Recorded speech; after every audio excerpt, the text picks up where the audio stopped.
Ya estamos. Vamos. Ahí vamos.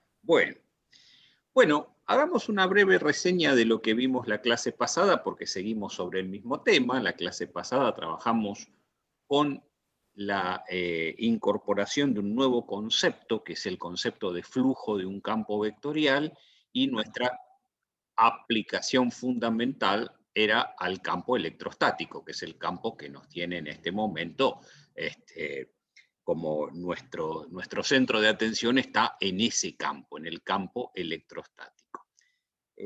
Primero aprendimos cómo se define ese flujo, entonces habíamos visto que el flujo del campo electrostático va a ser una integral de superficie, donde lo que se integra es el producto escalar entre el campo y los diferenciales de superficie, que son vectores normales a la superficie, en cada punto de una superficie especificada. Vimos que ese flujo requiere entonces, de hecho, tener definido un campo en el espacio, tener definida una superficie, esa superficie tiene que ser una superficie imaginaria y tiene cierta arbitrariedad, requiere que la superficie tenga determinada una de las dos caras como elegida para definir su orientación, ¿sí? Entonces le dibujábamos un asterisco en una de las superficies, indicando de este lado es donde están salientes los vectores normales a la superficie, los diferenciales de S. Bueno, en general habíamos visto que eso puede ser una integral de superficie que requiere una cuenta, ¿sí? Que puede ser tan fácil o tan difícil como sean de sencillos el campo y la superficie que uno está utilizando. Sobre las superficies imaginarias habíamos introducido un icono que dibujábamos un fantasmita al lado de la superficie, indicando que esa superficie siempre era imaginaria, es decir, no es una superficie de algún objeto real, no es una hoja de papel, no es la superficie de una mesa, no es la superficie de un metal, no es nada de eso. La superficie es una superficie matemática imaginaria que se sitúa en algún lugar del espacio. Y uno allí tiene lo concreto que hay allí, es un campo vectorial, que en nuestro caso es el campo electrostático, que está definido en toda la región y en particular sobre la superficie tomará ciertos valores que serán los que entran en juego al momento de calcular ese flujo. Bueno, eso entonces por el lado de la definición general. Habrán visto que en el libro de cátedra tienen un ejemplo de cómo se calcula en un caso que uno lo quiera hacer a partir de la distribución, a partir de conocer el campo y la superficie imaginaria elegida. El paso siguiente fue introducir una de las leyes realmente muy importantes dentro de la electrostática y dentro del electromagnetismo en general, que es la ley de Gauss, ¿sí? Y para la ley de Gauss habíamos hecho algunas apreciaciones antes de decir su contenido. Es decir, siempre que planteamos una ley física, tenemos que definir primero cuál es nuestro escenario físico, después cuál es nuestro escenario geométrico y finalmente enunciar verbalmente la ley, ¿sí? Y acompañar el enunciado con alguna expresión que la sintetice, una expresión matemática. Entonces, ¿cuál es el escenario físico de la ley de Gauss? Bueno, una condición electrostática en la cual exista una distribución de cargas, ¿sí? Y esa distribución de cargas esté generando un campo electrostático. Esas cargas, por supuesto, para que se dé la condición electrostática, tienen que tener un soporte mecánico que impida su movimiento y el campo que ellas generan será un campo entonces que dependerá de la posición, pero será invariante en el tiempo. Eso es lo que tenemos como nuestro escenario físico. Después necesitamos un escenario geométrico. El escenario geométrico es imaginario. Es decir, elegimos una superficie cerrada cualquiera. Esa superficie cerrada, ¿sí?, la orientamos de modo que los vectores normales a la superficie sean los que apuntan de la superficie para afuera.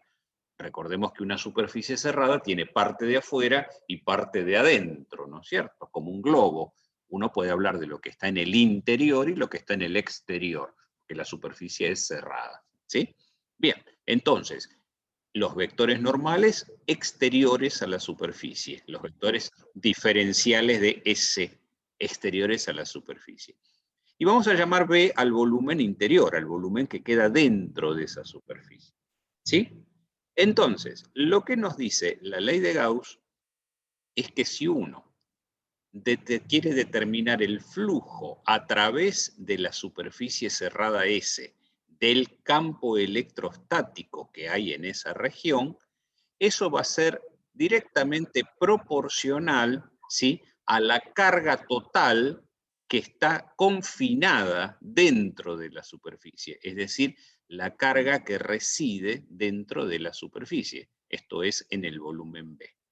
Si uno lo quiere poner eso escrito, entonces en forma matemática, vamos a tener una integral sobre la superficie cerrada S del campo vectorial E, producto escalar diferencial de superficie, vectores diferencial de S, y eso va a ser igual a una constante que es 1 sobre epsilon 0 por la integral de volumen de la densidad de carga que representa la distribución que tenemos, diferencial de volumen. Esa es la forma extendida, ¿sí?, de la ley de Gauss, y habíamos hecho un lindo rato de discusión para ver cómo uno podía calcular flujos sobre superficies cerradas cuando, ¿sí?, uno tenía esa situación física, ¿no es cierto? Uno elegía una superficie cerrada y entonces lo único que hacía, nunca resolvía la integral en estos casos, sino que lo que hacía era hacer un conteo de la carga que está metida dentro de esa superficie.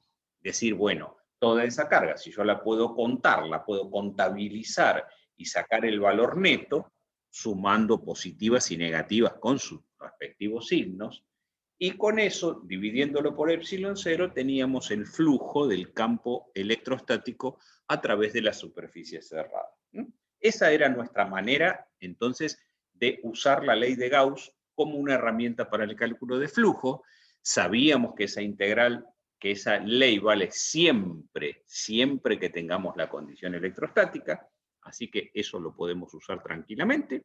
En cualquier caso, no hace falta ninguna simetría ni ninguna característica particular. La ley de Gauss vale siempre, ¿sí?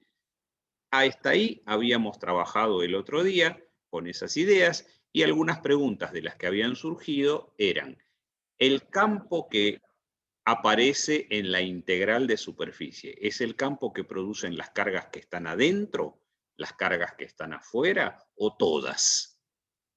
La respuesta correcta era que eran todas, porque así era la hipótesis de la ley. Cuando dijimos el escenario físico y hablamos del campo, lo producían todas las cargas que había en la región. Y nosotros elegíamos una superficie cerrada cualquiera. Entonces, el campo lo producen todas. Preguntas que surgían de eso. Por ejemplo, si uno toma una superficie cerrada tal que adentro de esa superficie no había ninguna carga, ¿cuánto vale el flujo a través de la superficie? Y vale 0, porque es la carga total que está encerrada dividido epsilon 0. Si adentro no hay carga, el flujo me va a dar 0. Preguntas que son para pisar el palito. Preguntan, si yo tengo una superficie cerrada donde el campo en la superficie, donde el flujo me da 0, ¿quiere decir que el campo en la superficie es 0? No, no necesariamente. Podría ser que en alguna parte de la superficie tuviéramos un flujo entrante, es decir, que los campos apuntaran para adentro, y en otra parte un flujo saliente, que cuando uno suma todo da 0, ¿sí? Pero no necesariamente el campo tiene que ser 0 si el flujo es 0.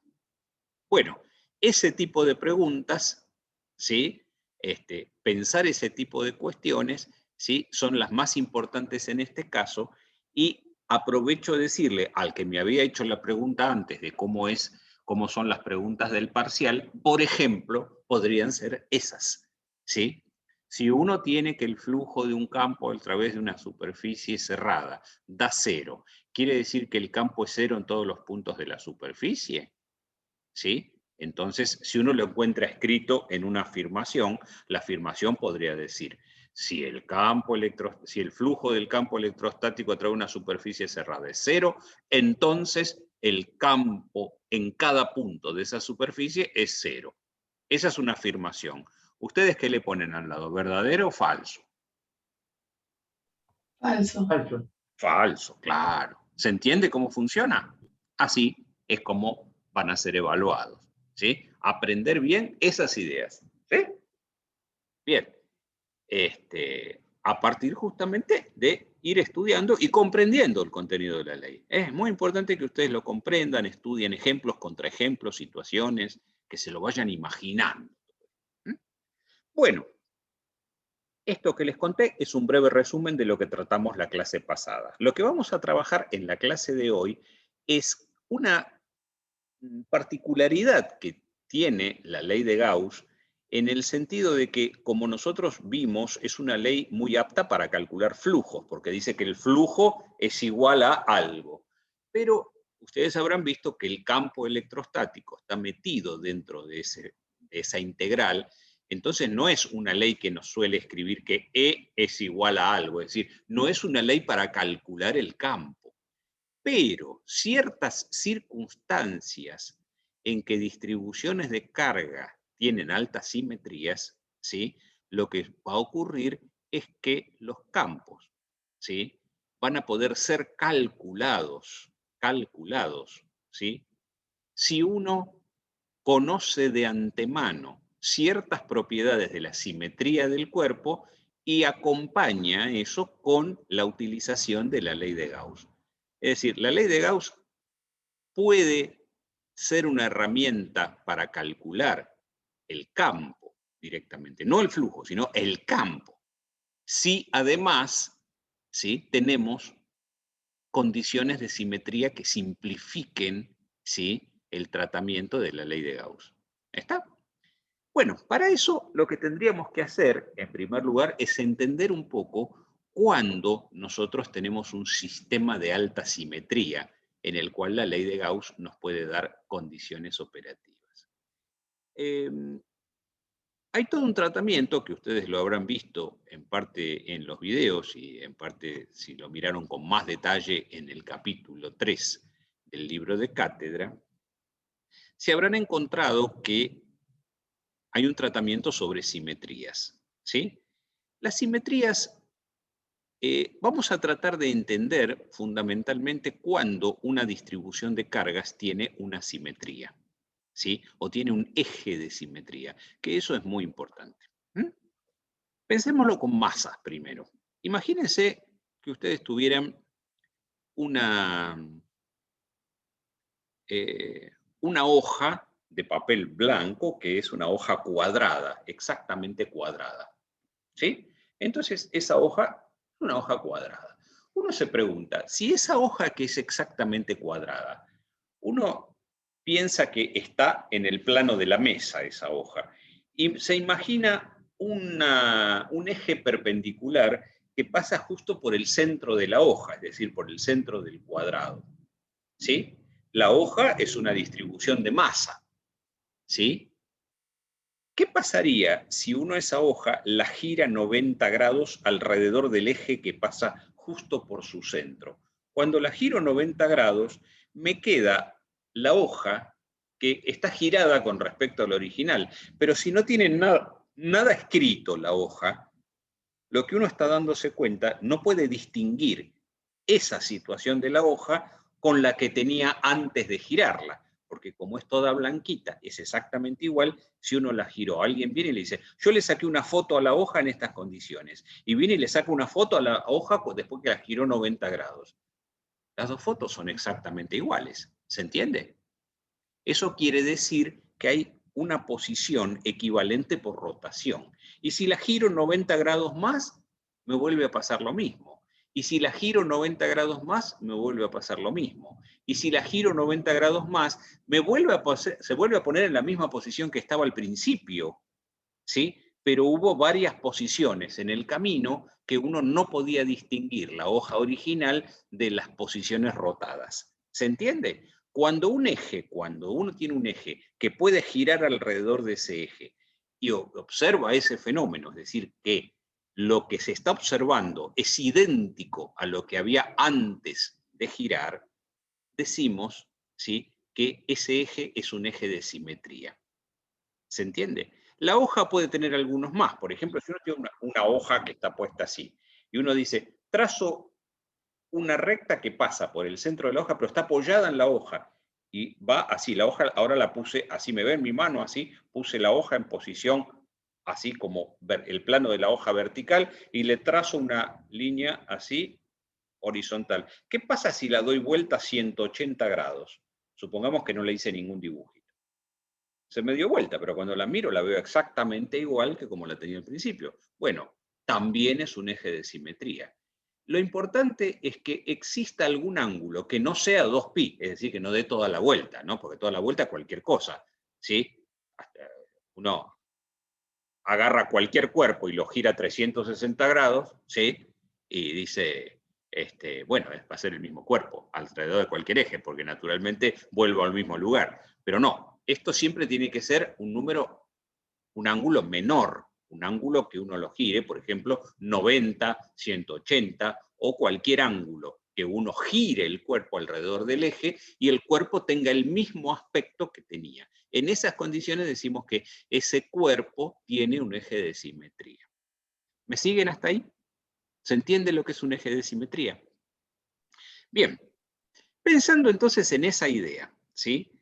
Uno, así como tiene con las masas la posibilidad de tener un eje de simetría, también lo puede tener con las cargas. Si uno tuviera esa misma hoja cuadrada que está uniformemente cargada, si uno gira la hoja hasta volver a una posición equivalente, ¿sí?, rotada a 90 grados, y uno mira la distribución de cargas, va a ver la misma distribución de cargas que veía antes.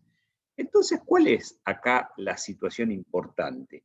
Lo que se puede probar es que si uno tiene un eje de simetría de una distribución de cargas, el campo electrostático que produce esa distribución de cargas obligatoriamente en los puntos del eje de simetría apunta en la dirección del eje. Esa es la condición fuerte que hay. No tiene componentes perpendiculares al eje. ¿Se entiende? Apunta siempre en... Si una recta es un eje de simetría de una distribución de cargas, entonces en cualquier punto de esa recta, el campo electrostático que produce la distribución de cargas apunta en la dirección de esa recta. ¿Está claro hasta ahí? Esa es la condición más importante que surge de toda la lectura de esa parte de simetrías. Ahora bien, cuando uno tiene esa condición, después puede mirar que hay cuerpos que tienen, como el caso del cuadrado este, tiene al menos un eje de simetría que está acá, después tiene otros cruzados en el plano, pero tiene algunos. Por ejemplo, si yo lo pienso en este momento, le observo 5 ejes de simetría. Es decir, en la hoja que tengo acá tengo el que pasa así, el que pasa así, el que pasa por las puntas, el que pasa por las dos otras puntas, es decir, las diagonales, y después el que pasa perpendicular, que es el primero que vimos.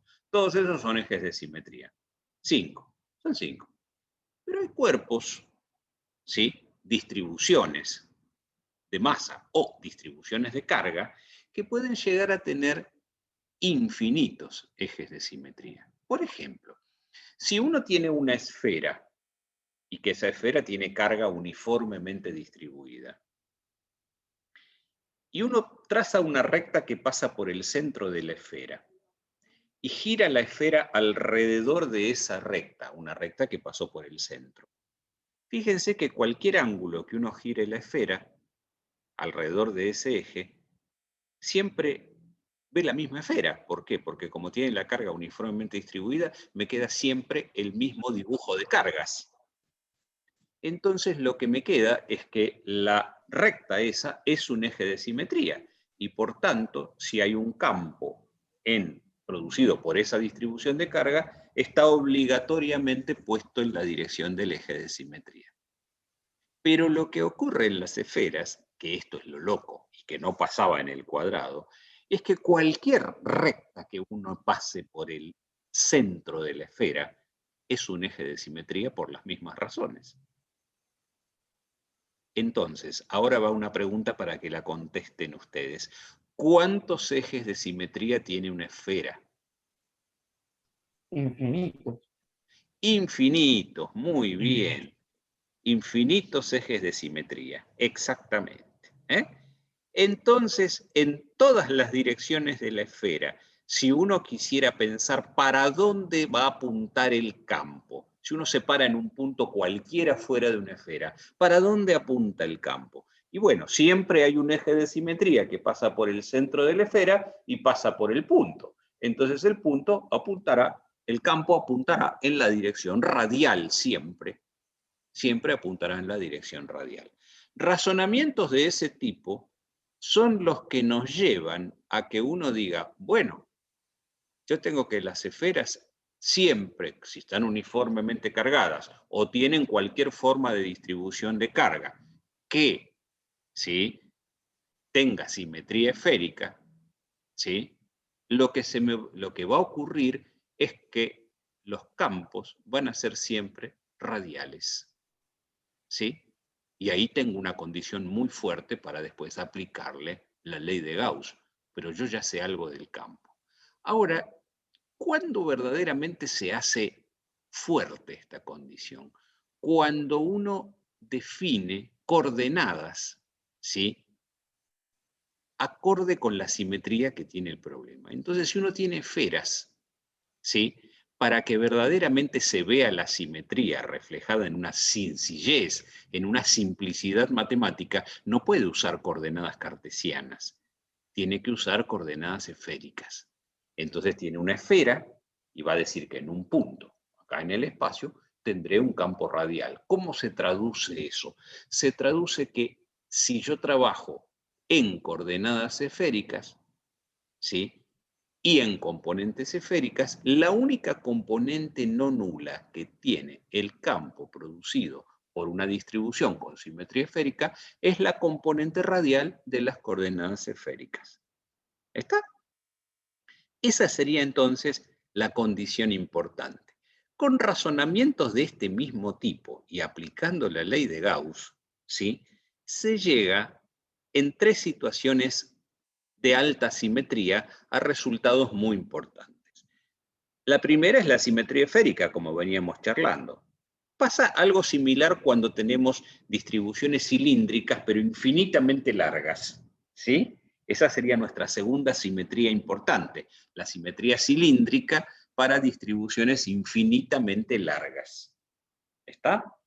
Y la tercera sería para los casos de planos infinitos, ¿sí? Cuando uno tiene una distribución plana, infinitamente extendida, toda con una densidad uniforme, pasa lo mismo, ¿sí? Y en cada caso hay que usar diferentes tipos de coordenadas. Para los casos de simetría esférica se inventaron las coordenadas esféricas. Los casos de simetría cilíndrica se inventaron las coordenadas cilíndricas y los casos de la situación plana se usan las coordenadas cartesianas o coordenadas rectangulares, ¿sí? Así sería la manera de pensar, ¿sí?, cada una de las tres simetrías con sus componentes y coordenadas adecuadas.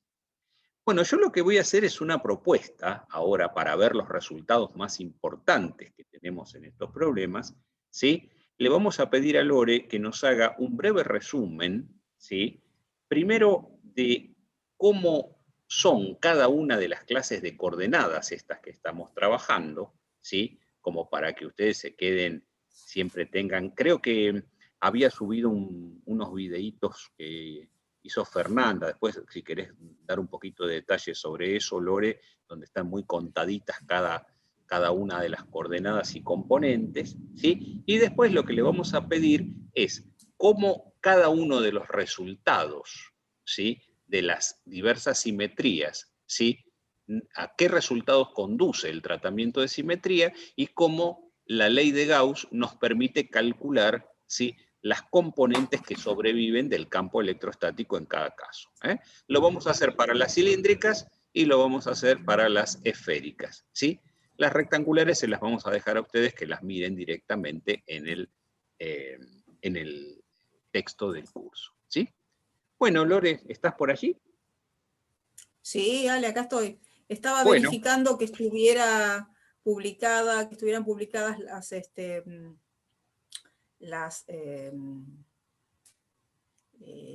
Los clases videos. de Fernanda. Ajá. Y sí, ya verifiqué. Fíjense que están en la parte de introducción. Cuando ustedes entran a la plataforma CBG, en la parte de introducción, ahí van a encontrar 2 videos, ¿sí? Que nos dio Fernanda, que es una profesora de la cátedra, y que están disponibles para que hagan un repaso de lo que son las coordenadas esféricas y las coordenadas cilíndricas.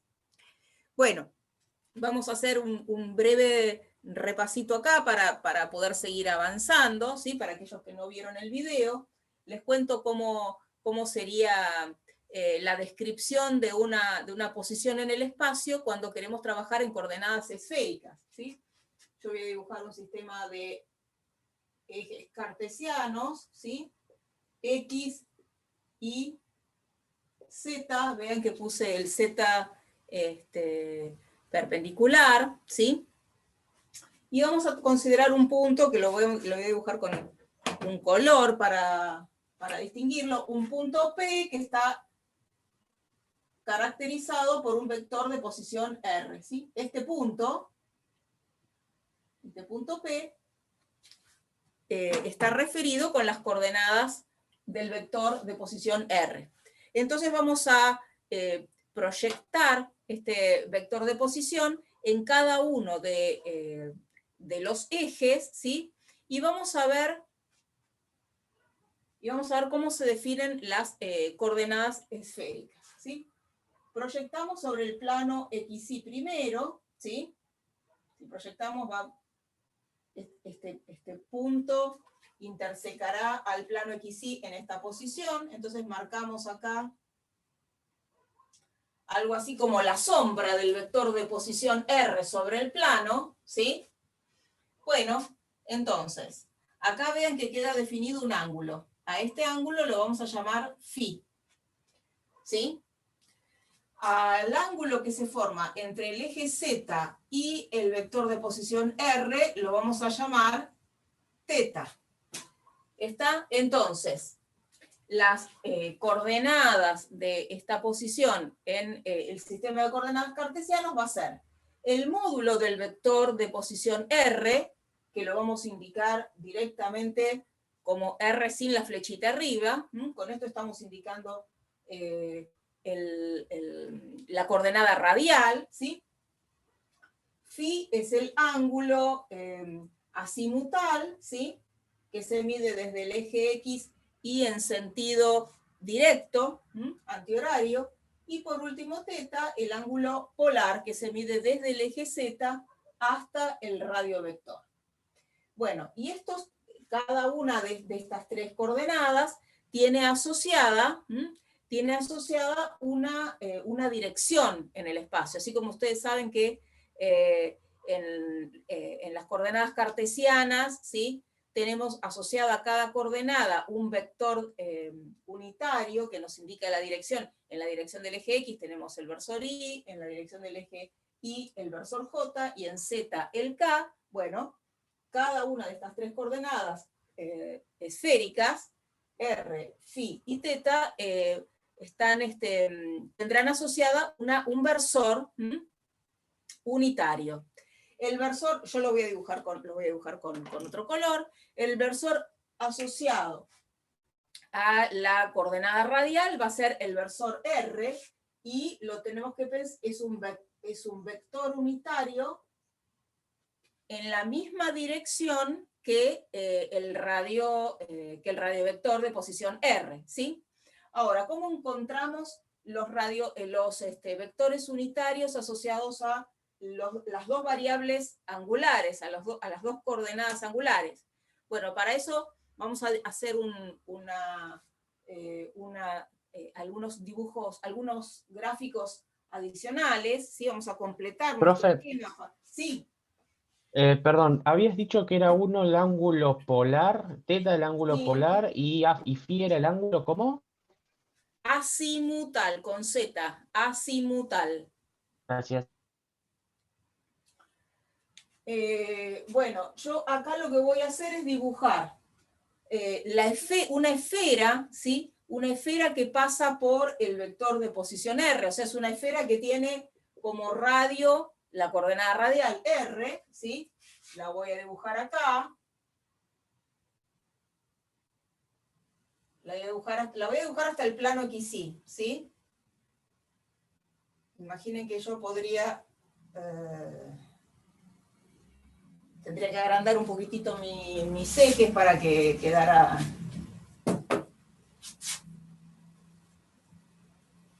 Este es el eje Y. Ahí está. Bueno, no me quedó muy... Este tendría que ser un poquitito más... La esfera viene acá así, ¿no? ¿Está? Y este es un meridiano, ¿está? Bueno, entonces vamos a dibujar acá además un círculo que no es máximo, ¿sí? Vamos a decir que los círculos máximos van a ser los que contienen al origen de coordenadas. Este no es máximo, fíjense que es un círculo que es paralelo al plano XY, ¿sí? Y pasa por el punto P. Entonces, vamos a dibujar con azul también, los vectores unitarios asociados a los ángulos phi y teta van a ser tangentes a estas dos circunferencias, ¿sí? A esta circunferencia que es el meridiano, vamos a dibujar en este sentido el versor teta, y en la otra circunferencia que yo les decía que es un círculo paralelo al plano XY, ¿sí? Vamos a dibujar el versor phi, forma que va como para allá, ¿está? Y estos tres forman una terna directa. ¿Está, chicos? ¿Se entiende la idea? Sí. Fantástico. Entonces, bueno, mi dibujo no es lo más feliz. Ustedes pónganle, mírenlo, sean piadosos con él, mírenlo con cariño, ¿sí? Y háganlo en sus cuadernos, en sus apuntes, con un poquito más de prolijidad de lo que yo lo puedo hacer en el pizarrón, ¿sí? Vamos a las coordenadas cilíndricas, entonces. Hasta acá, estas eran las coordenadas esféricas. Vamos a las cilíndricas, que son las otras que vamos a usar para describir una posición. Arrancamos nuevamente con nuestro sistema de ejes coordenados cartesianos, X, Y y Z, y un vector de posición R, al que vamos a describir nuevamente, de vuelta tenemos el vector R, que señala el punto P, pero ahora lo vamos a describir en coordenadas cilíndricas.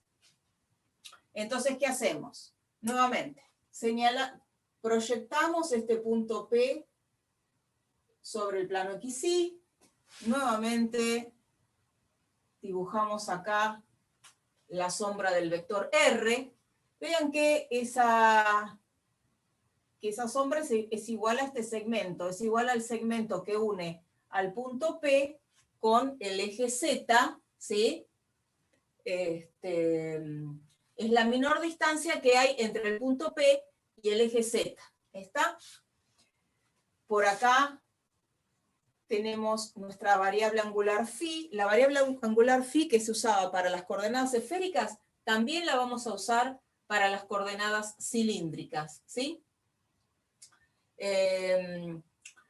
Esta distancia que yo les mencionaba acá, entre el punto P y el eje Z, la vamos a indicar con la letra griega ρ, y esa va a ser nuestra coordenada radial en coordenadas cilíndricas. Esto es la distancia entre el punto y el eje Z, que en general va a ser nuestro eje de simetría, ¿sí? Y por último, para completar las coordenadas cilíndricas, está la coordenada Z, ¿sí? Esta posición me indica Z. Entonces, coordenada radial ρ, phi, la coordenada azimutal, ¿sí? La misma variable angular que habíamos introducido en el caso de las coordenadas esféricas, y por último, Z. Una vez que tenemos las coordenadas, vamos a describir cuáles son los versores unitarios que están asociados a estas tres variables, a estas tres coordenadas. Entonces, comencemos con el versor ρ. Bueno, el versor ρ va a estar en la misma dirección en la que está justamente este segmento que une el punto P con el eje Z, ¿sí? A continuación, y saliendo, ¿sí? Como alejándose del eje Z, tenemos la coordenada radial ρ. Por otro lado, la coordenada, el versor φ, el versor ρ.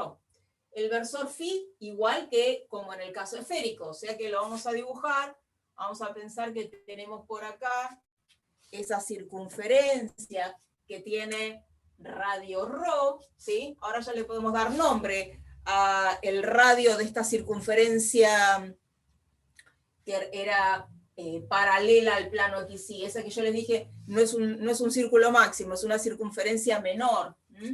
Entonces le dibujamos por acá esa circunferencia, ¿sí? Y trazamos tangente a esa circunferencia el versor φ, ¿sí? Bueno, y el versor Z, y el versor asociado a la coordenada Z, ese ya lo conocen, ese ya lo vemos, estaba presentado de cuando trabajábamos con coordenadas cartesianas. Dibujamos acá el versor K.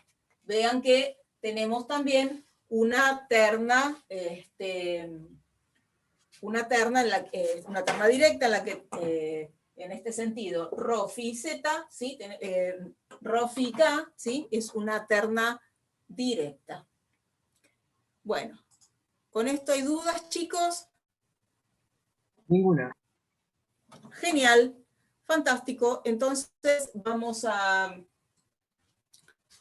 trabajar para aplicar la ley de Gauss, ¿sí? Y el análisis de simetría que hizo Alex hace un momento, cuando tenemos una dirección privilegiada en el espacio, ¿sí? Para encontrar cómo es el campo eléctrico en cada una de estas dos situaciones. Cuando tenemos un campo que tiene simetría esférica o cuando tenemos un campo que tiene simetría cilíndrica. Voy a borrar.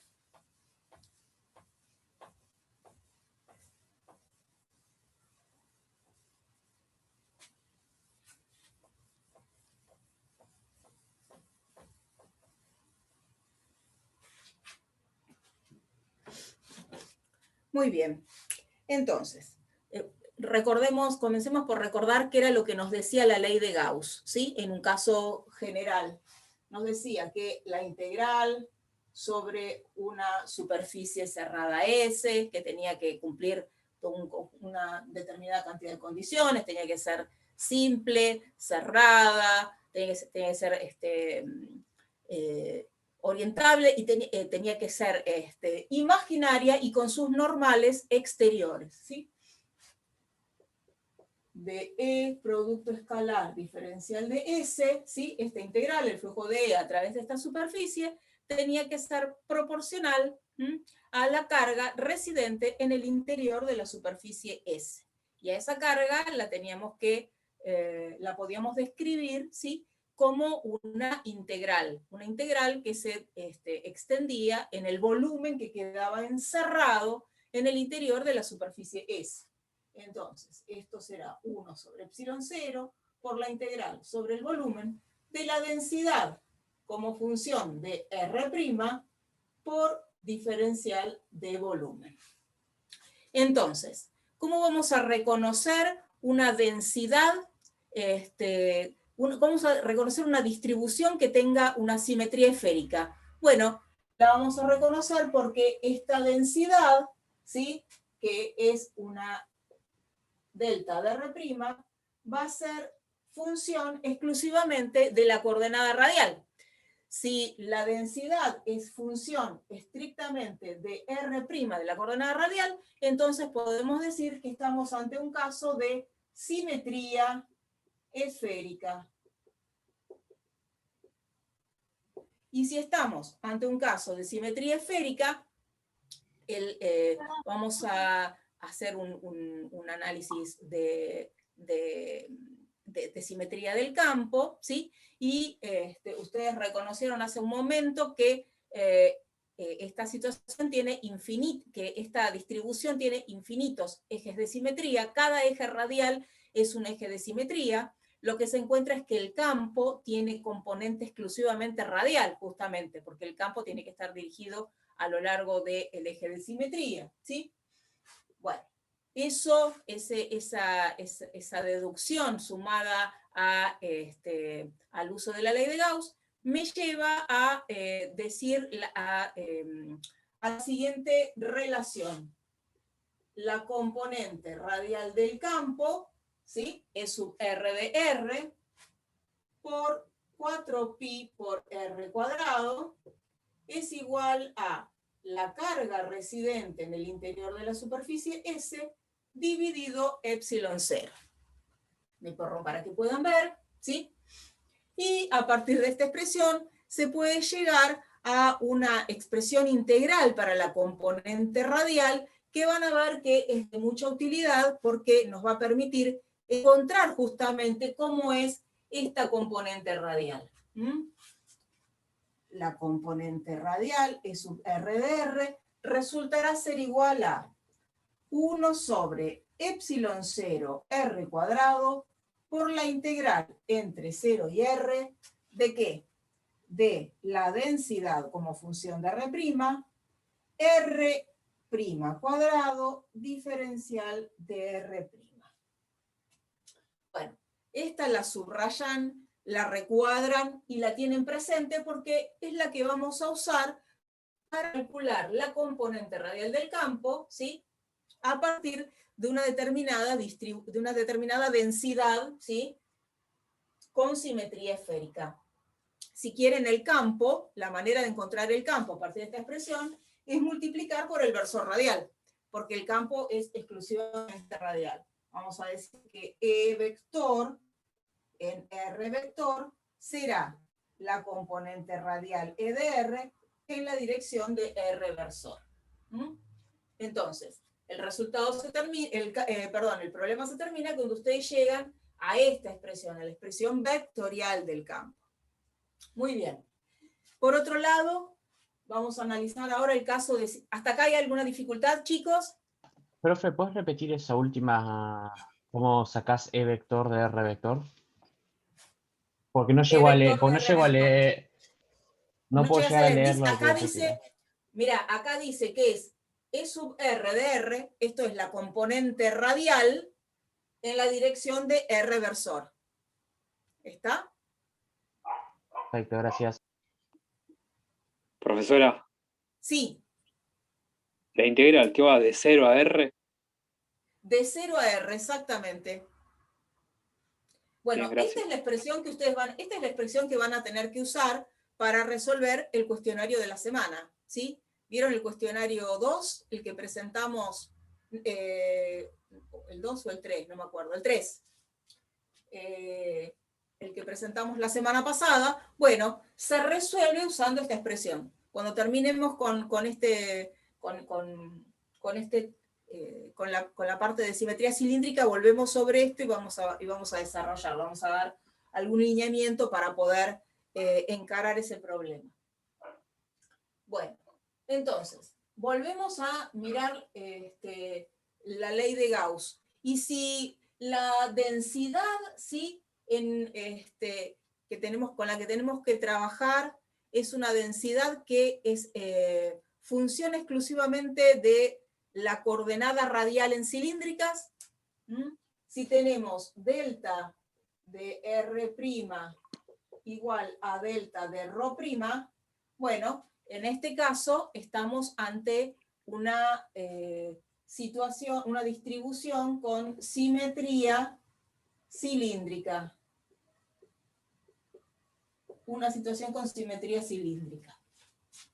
En este caso, ¿sí?, la aplicación conjunta de la ley de Gauss y el análisis de simetría, que me dice que el campo va a ser exclusivamente radial con la dirección de la coordenada radial cilíndrica, ¿sí?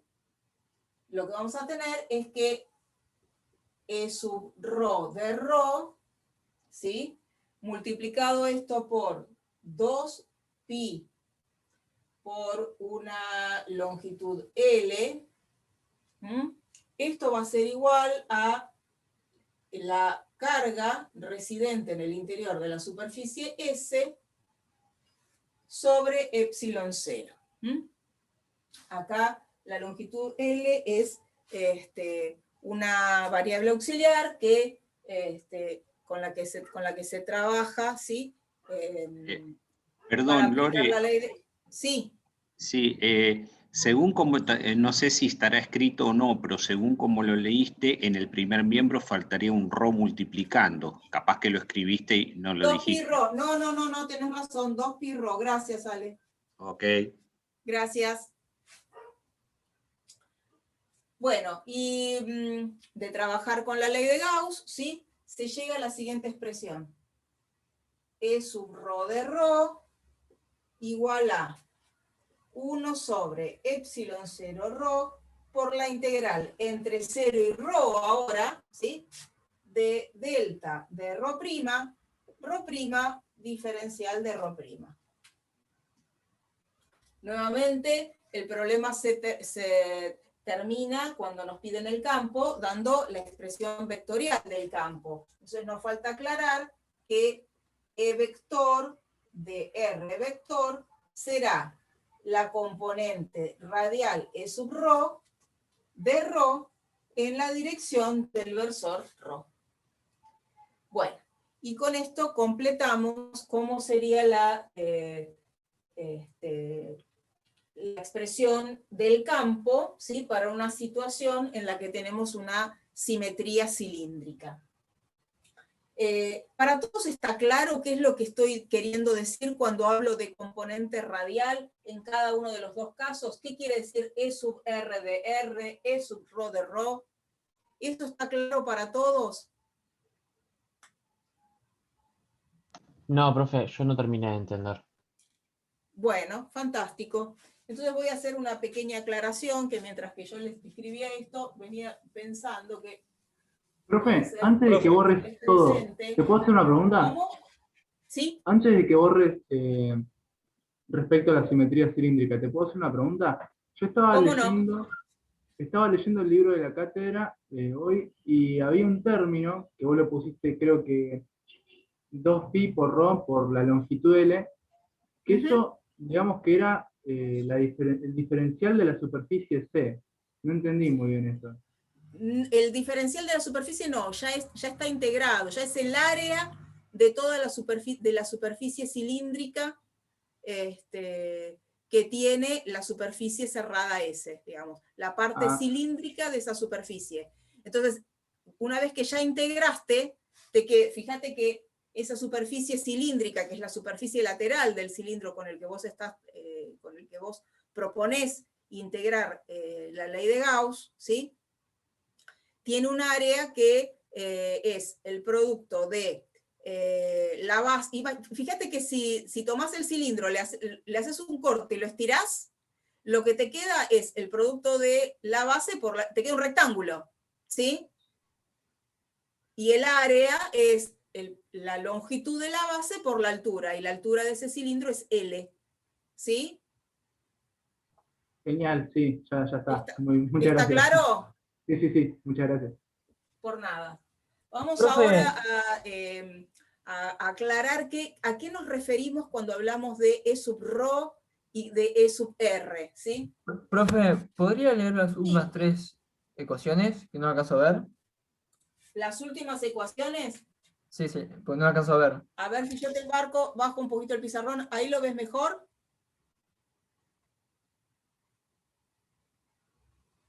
¿Se ve ahí, Francisco? Pasa que, profe, Sí. no hace buen foco. Entonces se ve todo, bueno. a Acá nosotros se nos dice, ve todo borroso. listo, ya les leo entonces. Acá dice, E sub rho de rho igual a 1 sobre epsilon 0 rho por la integral entre 0 y rho de delta de rho prima diferencial de rho prima. Y abajo dice, E vector de R vector igual a E sub rho de rho, o sea, la componente radial del campo, en la dirección del versor rho. ¿Sí? Perfecto. Profe, una consulta. Sí. E sub rho es el campo en la dirección de R. Exacto. Eso es. Ah, Mirá, yo iba a hacer ahora un dibujito como para que se entendiera a qué nos referimos cuando hablamos de E sub rho, E sub R, para que quede claro de qué estamos hablando. Si yo tengo... Mientras Lore prepara el dibujito, yo les hago un comentario sobre las notaciones, ¿les parece? Cuando uno tiene un vector, siempre pone el nombre del vector y arriba le pone la flechita, ¿no es cierto? Ese es el nombre del vector.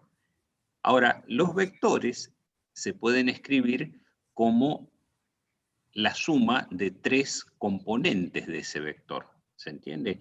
Entonces, cuando ustedes ven que hay una notación que tiene la letra E, que es la misma del vector, pero no tiene la flechita arriba, si no tiene la flechita y está la E sola, representa el módulo.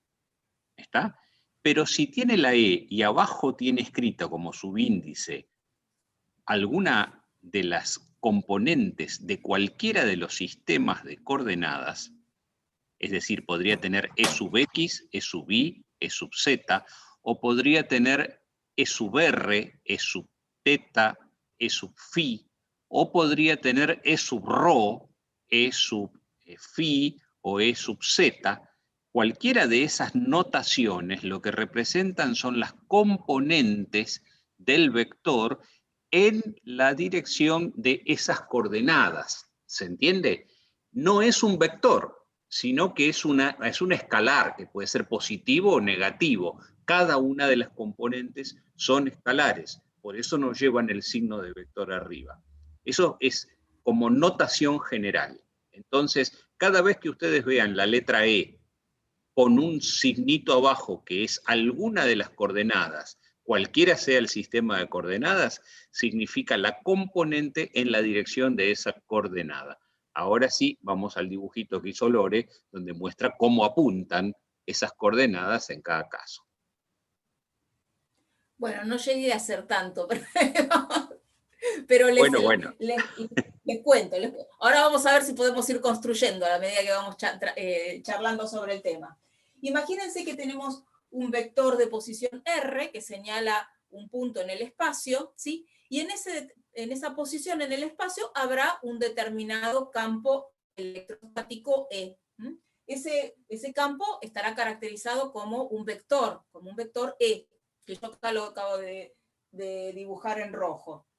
Entonces, uno puede decir que a este campo E lo puede describir según sus coordenadas, sus componentes, ¿sí? Componentes, según los ejes rectangulares cartesianos, ¿sí?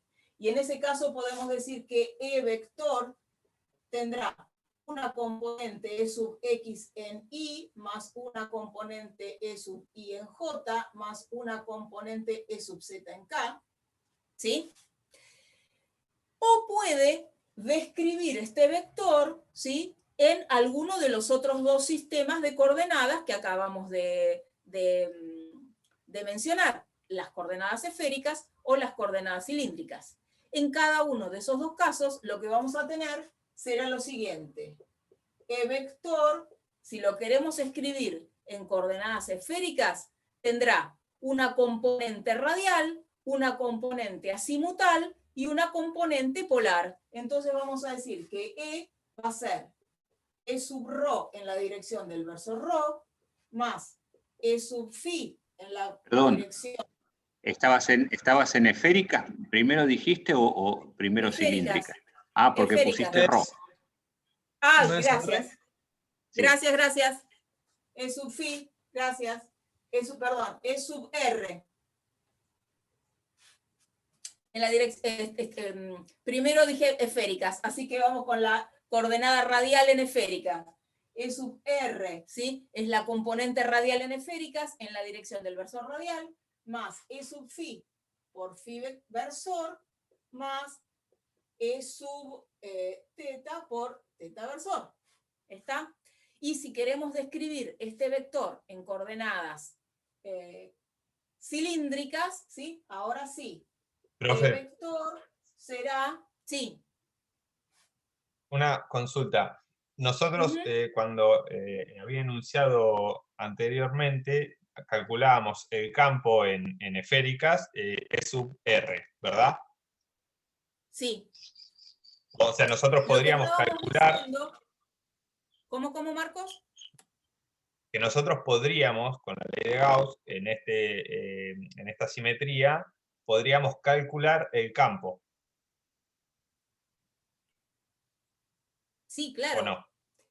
Claro, sí, Por sí. eso, pero Lo el que campo nosotros lo tenemos expresado en E sub ρ, o sea, en la dirección de R, perdón. Perdón, yo creo Sí. que estoy entendiendo la duda. A ver si pasa ver. esto. Lo que vos estás calculando, a vos te dice que si la distribución de carga tiene simetría esférica, el campo E sub R, vos fíjate, acá Lore terminó de escribir cómo es la forma en esféricas, ¿no es cierto? Dice que el campo E en coordenadas esféricas vale un E sub R de R más un E sub phi de phi más un E sub teta de teta, ¿no es cierto? Perdón, en teta versor y phi versor. Ahí tenemos Sí. la expresión. Eso es lo que valdría un campo en general. Lo que a vos te dice la simetría es lo siguiente. Te dice que el campo E vector de R vector es un E sub R en la dirección de R versor, nada más. De alguna manera lo que te está diciendo el tratamiento, cuando uno hace todo el tratamiento de simetría, como justamente los campos apuntan en la dirección de los ejes de simetría, se concluye que las componentes E sub teta y E sub phi son siempre ceros cuando la distribución es esférica. Y la componente E sub R es la única que sobrevive y se calcula como la cuenta que propuso Lore hace un ratito.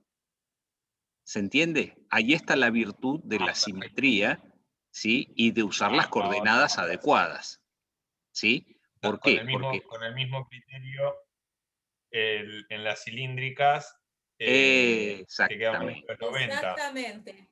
que también es cero. Exactamente. Claro. En la cilíndrica te está diciendo que la ρ es distinta de 0 y que las otras dos son ceros. Exacto, está bien. ¿Te quedó claro ahí? Sí, perfecto, ahora sí. Ok. Genial. Entonces completemos el cuadro diciendo que el vector E se puede escribir en coordenadas cilíndricas como, ahora sí, E sub ρ de ρ más E sub phi en la dirección de phi más E sub z en la dirección de K versor. Bueno, hasta acá es como describimos las componentes del vector E en cada una de las coordenadas. Ahora, si tenemos una distribución cilíndrica, como bien decía el compañero,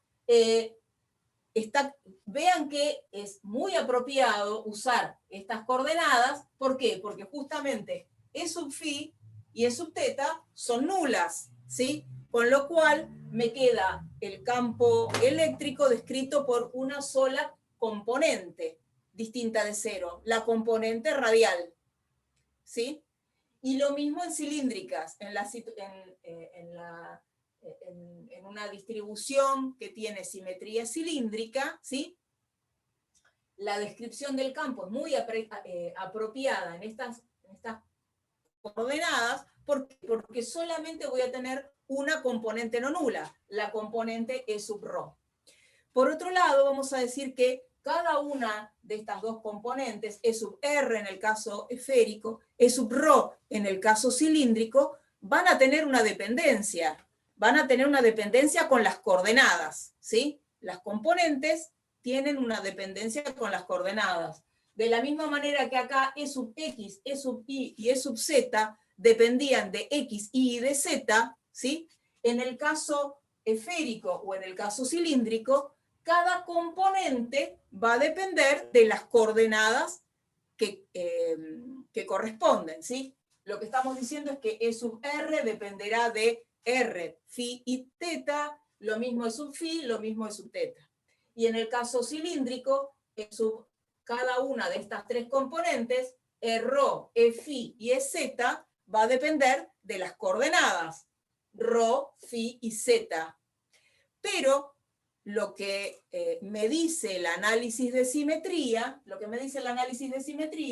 es que en el caso de simetría esférica, la componente radial E sub R depende exclusivamente de R. Lo que me está diciendo es que no depende ni de phi ni de teta. Mientras que en el caso de simetría cilíndrica, la componente radial E sub ρ depende exclusivamente de ρ. Por eso yo escribí, cuando les hacía ese resumen con los resultados, que las componentes radiales en cada uno de estos dos casos dependían exclusivamente de la coordenada radial, en esféricas o en cilíndricas, y no dependen de las otras dos coordenadas. Por eso lo apropiado, ¿sí?, de trabajar con estas coordenadas, porque se simplifica el problema enormemente. ¿Está un poquito más claro? Sí, perfecto. Yo los había interpretado mal. Yo había interpretado que el resultado que te daba era solamente el de esa componente. Entonces, para resolver el campo te faltarían los otros dos, en el caso de las esféricas o en el caso de las cilíndricas. Claro, no es necesario mal, porque bueno, esas otras dos ya sabes que son ceros. ¿Sí? Bueno. Se entiende que, perdón, quisiera redondear un poquito esa idea. Se entiende que las otras dos son ceros. ¿Por qué? Porque justamente las componentes radiales en el caso esférico o para la coordenada R o la componente ρ en el caso cilíndrico corren sobre ejes de simetría siempre. ¿Se entiende? Entonces, como las otras dos componentes son perpendiculares al eje de simetría, y la regla de simetría a vos te dice que el campo apunta exclusivamente en la dirección del eje de simetría, es que vos podés saber que las otras dos componentes son cero. ¿Se entiende? O sea, no es que hay un cálculo por otro lado que no lo estamos diciendo. Es una virtud del tratamiento de simetría. ¿Se entiende esa idea? Eso es muy importante para que les quede claro que no es que hay otro cálculo que está faltando.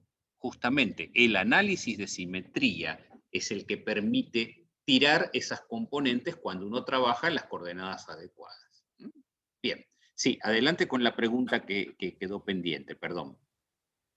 Sí, está bien. No, era para saber si estoy entendiendo bien las coordenadas. O sea, en el caso cartesiano, el de las x, y, cuando yo me muevo, siempre me muevo sobre una línea recta. Eso, hasta ahí lo veo bien. Ahora, en el caso de las cilíndricas o las esféricas, por ejemplo, cuando me muevo por la ρ, por la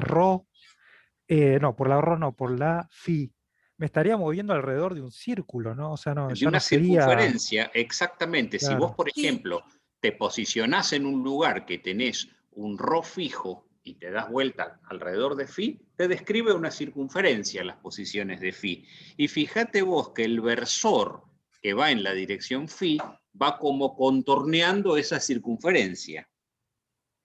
¿Se entiende? Ah, ok. Sí, sí. Ahora sí. Sí, perdón, Lore, que te interrumpí, que estabas por decir algo. No, nada.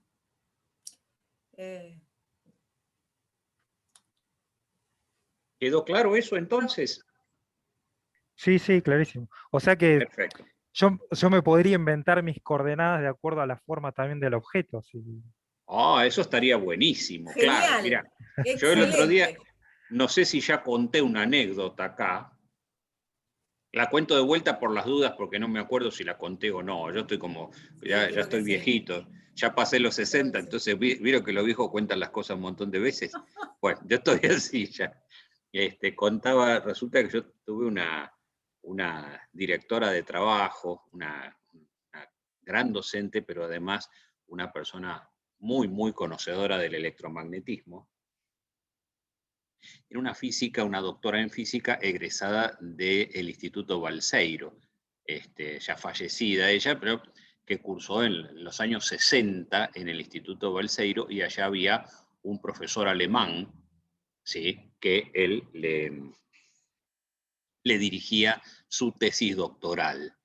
Y entonces, un día, en una síntesis de esto que vos estás diciendo en este momento, le dijo a la profesora, a esta profesora que en ese tiempo era la tesista, era jovencita, que se llamaba Ana María, ella le dijo, Ana María, le dijo en un alemán medio, hablaba el castellano medio en infinitivo porque era alemán el viejo. Le dice, Ana María, si usted pretende estudiar ovejas, primero defina coordenadas ovejoidales, le dijo. ¿Mm?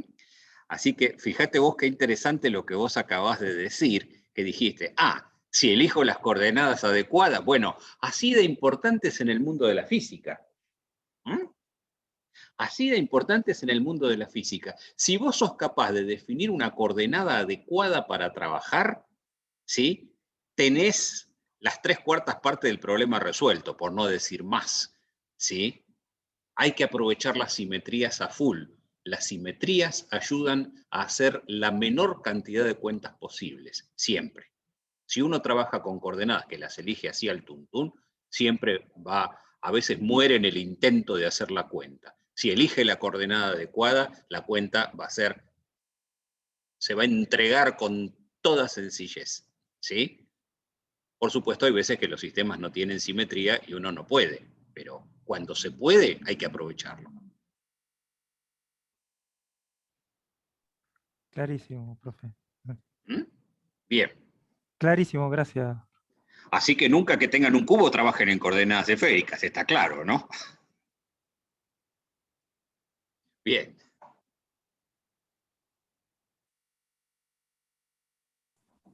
Ay, estaba muteada. Bueno, les decía que si no hay más dudas sobre esto, podemos pasar a hacer una descripción de cuál es la situación presentada en el problema del cuestionario de la semana. Para eso les voy a compartir la pantalla.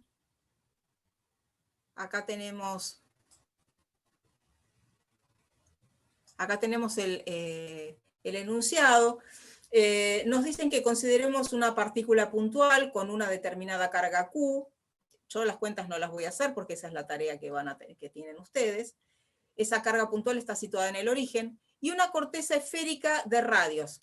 Interior RI y exterior RE, que aloja una carga Q', que tiene una determinada cantidad de microcoulombs. En este caso es una carga negativa, menos 51 microcoulombs. Uniformemente distribuida en el volumen limitado entre los dos radios. Nos dan 3 puntos, P1, P2 y P3, y esos 3 puntos tienen coordenadas, las siguientes coordenadas radiales. R1 igual a 6 centímetros, R2 23, R3 38 centímetros.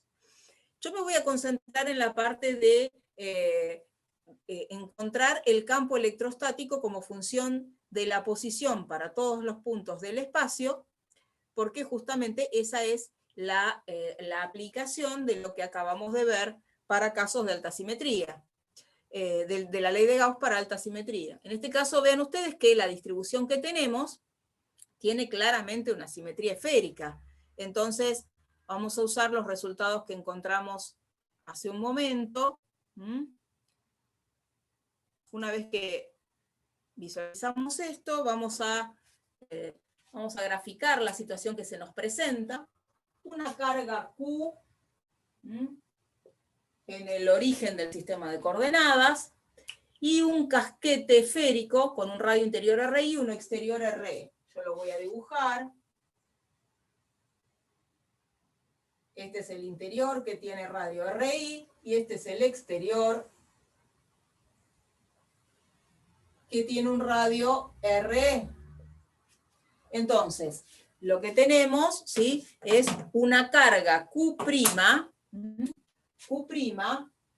que estará distribuida entre estos dos radios. ¿Está? Yo voy a sombrear cuál es la región en la que está distribuida esa carga.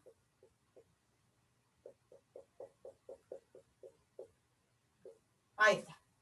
En esta región está distribuida la carga Q'.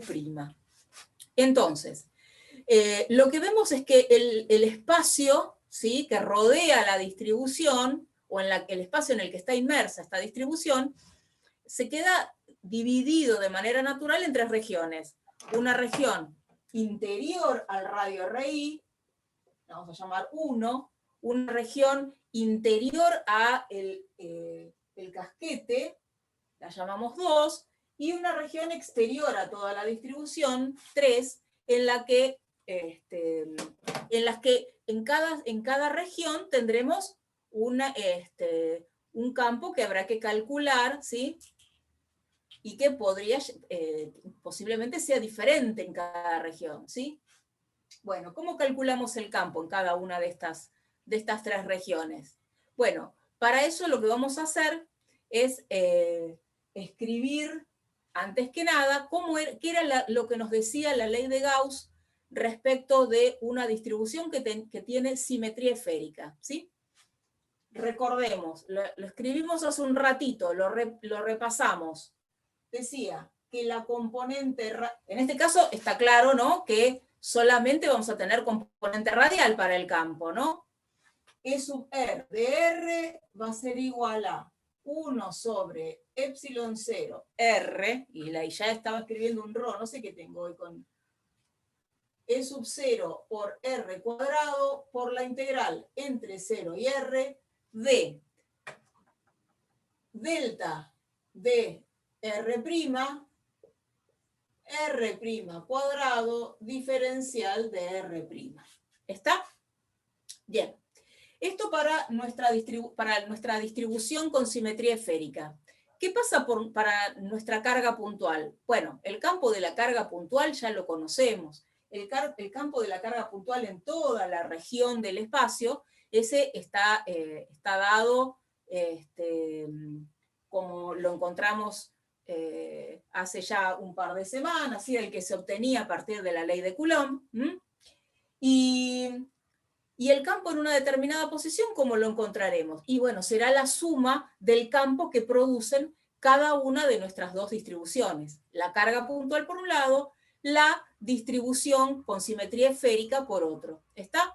Entonces vamos a ir aclarando. Por acá, el campo total, ¿sí?, E será la suma de el campo E que produce pongámosle E sub Q, ¿sí?, como el campo que produce la carga Q, más E sub Q', ¿no?, el campo que produce la carga Q'.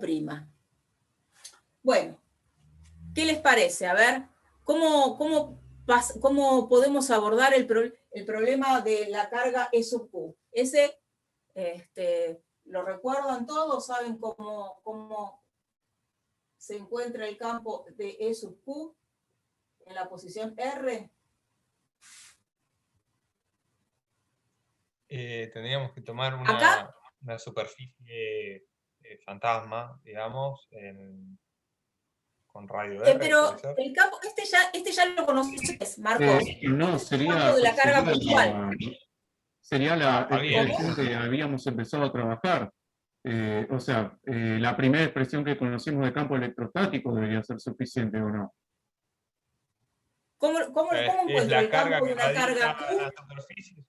Perdón, lo que acaba de decir es correcto. Es la primera ecuación que escribimos del campo. Esa tendría que ser suficiente, tal cual como él dijo. Hay uno de los que habló, no sé quién fue, dijo eso, exactamente. La primera expresión que vimos del campo era la de una carga puntual. Fantástico. Esa es, muy bien. Muy bien, escribámosla. A ver, alguien que me la diga. ¿Cómo la escribo? Sí, que le digo. Dale. Dale. Sería K por la integral. No, es una carga puntual, la primera de todas. Antes que eso. K por Q sobre... Esa. Eso, K por Q sobre R menos R primada, el módulo, perdón, de R menos R primada al cuadrado. Sí. En realidad puede ser al cubo. ¿Y qué más? Bueno, lo ponemos al cubo, está bien. Por R menos R prima vector. O sea, R vector menos R prima vector.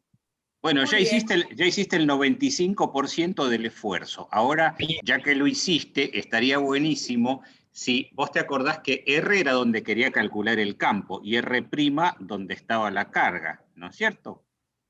¿Dónde está esta carga puesta en tu sistema de coordenadas? Y en el, podríamos decir, en el origen. En el origen. Entonces R' ¿cuánto valdría? Sería el punto 000, pero radiales, radiales no, esféricas, estarías en R igual a 0. Exactamente. R'. R' igual a 0, perdón. Eso, muy bien. Entonces, muy bien. Ahora acomodamos y listo. Bueno, vamos a no lo vamos a torturar más a Valentín. Ale, ¿te parece? Estuvo muy bien, Valentín. Estuvo impecable. muy bien, Valentín. Entonces, justamente tomando R', el vector R' igual al vector nulo, porque la carga Q está situada en el origen, lo que nos queda, ¿sí?, para el campo es K por Q sobre el módulo de R' al cubo, el módulo del vector R al cubo, ¿sí?, el módulo de R al cubo en la por el vector R. Ahora, fíjense lo que tenemos acá. El módulo de R, el módulo del vector R, ¿quién es en coordenadas esféricas? Pero bueno, convendría que siga yo respondiendo yo, pero bueno. ¿Cómo? No te entendí, Valentín. No sé, yo respondería, pero sería demasiado. Bueno, a ver si se anima otro y que me dice que en coordenadas esféricas, ¿a qué llamamos el módulo del vector R? ¿El radio? Justamente la coordenada radial. Justamente la coordenada radial. Entonces, ¿cómo nos queda esto? Y nos queda K por Q sobre R, la coordenada radial, al cubo. Por el vector R. Ahora, el vector R dividido R, el vector R dividido su módulo, que es justamente la coordenada radial, eso me da el versor radial, ¿sí? El versor unitario radial. Con lo cual, el campo finalmente me queda K por Q sobre R cuadrado en la dirección de R versor. Este es el campo para la carga puntual. ¿Está? K por Q sobre R cuadrado en la dirección de R versor. Muy bien. Tenemos la primera parte del problema resuelto, que era encontrar el campo que producía la carga puntual. Pero hasta acá no aplicamos la ley de Gauss. Ahora vamos a... Profe, una pregunta. Sí, decime, Guadalupe. Ahí, R, ¿qué tomás? ¿El radio menor o el radio mayor? No sé a qué te referís con radio mayor y radio menor. Perdón. Sí, yo ahí entendí un poco lo que le está pasando a ella. Ella cuando vio R allí, está pensando en los datos del problema, ¿no es cierto? Que son un radio interior y un radio exterior.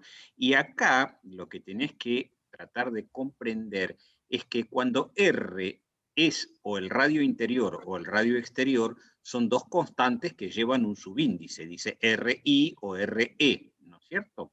Esos son valores fijos, pero cuando uno encuentra la R que no lleva nada, lo que representa es que es la R variable. ¿Se entiende? ¿Qué quiere decir eso?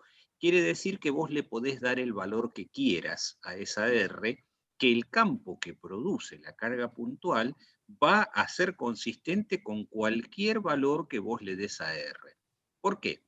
Porque el campo no es un número, es una función. ¿Se entiende? Entonces, como el campo es una función, vos tenés es una función de R. En este caso, la componente radial del campo es una función de R. Por eso a R no se le pone ningún valor, sino que se la deja escrita. Como cuando uno tiene una función f de x, uno deja la x escrita, y no es que la tiene que reemplazar por un valor. Dice, yo le puedo poner el valor que quiera y esto funciona. ¿Se entiende? Así son las funciones, justamente. ¿Sí? Entonces, esa R tiene que servir para cualquier valor que vos quieras. Podría ser en particular el RI, podría ser el RE, o podría ser cualquier valor entre 0 e infinito. ¿Se entiende? Cualquier valor que vos le pongas a R, esa expresión funciona. Entonces, es una función, y uno la deja así, no le da un valor a R. El problema no te pide que vos lo calcules en un valor de R. Después, cuando llegan las consignas, viste que dice punto A, ponele, te dice, calcule cuánto vale el campo en la posición en el punto P1 que tiene un R igual tanto. Entonces, ahí uno va y le mete a R el valor que dice el enunciado. Pero mientras tanto está calculando el campo tiene que ser una función. Por eso es que a R no se le pone nada en este momento. ¿Te queda claro, Guadalupe? Sí, sí, entendí, gracias. Ok. Gracias, Ale. Bueno, entonces, una vez que tenemos el campo que produce la carga Q, vamos al campo que produce la carga Q'.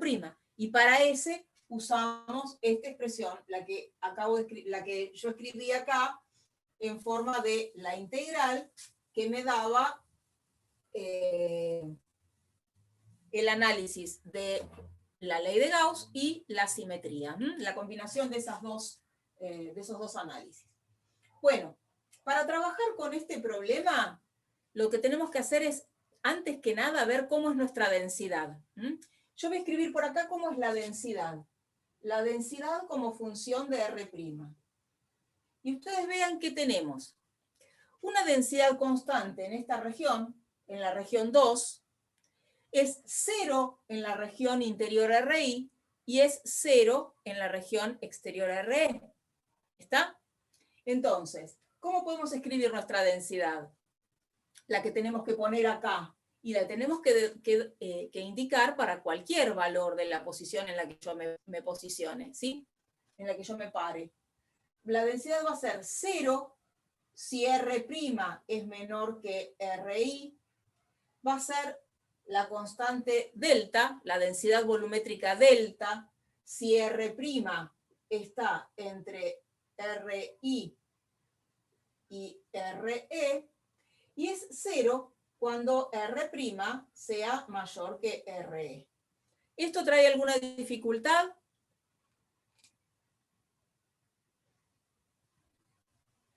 No. Respondo de vuelta, ninguna. No, ninguna. Pero quita bastantes dificultades. Después le hago un comentario respecto a cómo lo había encarado. Ah, bueno. Fantástico. Entonces ahora vamos a calcular el campo. Para calcular el campo, y acá sí va a ser necesario que yo indique previamente en qué región me estoy parando del espacio. Si estoy en la región 1, si estoy en la 2 o si estoy en la 3. Y en cada caso va a ser diferente, ¿sí? En cada caso va a ser diferente el resultado de la integral que yo tengo que evaluar. Vamos a la región 1. Si estoy en 1, vean, si estoy en 1, estoy con un R' que es menor que RI. Entonces, ¿qué pasa?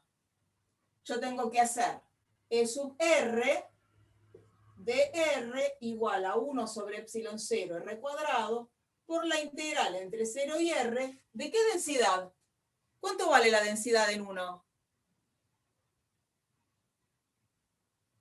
Miramos acá. 0. ¿Cuánto vale la densidad? 0. 0, ¿no? ¿Sí? 0 por R' cuadrado diferencial de R'. La tengo con el robo hoy, por favor. ¡Qué barbaridad! ¿Está? ¿Cuánto da esta integral? Una constante. 0. Esto da 0. ¿Sí? La componente radial del campo me dio 0 cuando estoy en la región interior. Cuando estoy en la región interior. Recuerden, ¿sí? Recuerden que era lo que nos decía la ley de Gauss, cuando estoy trabajando en una región, ¿sí? En la que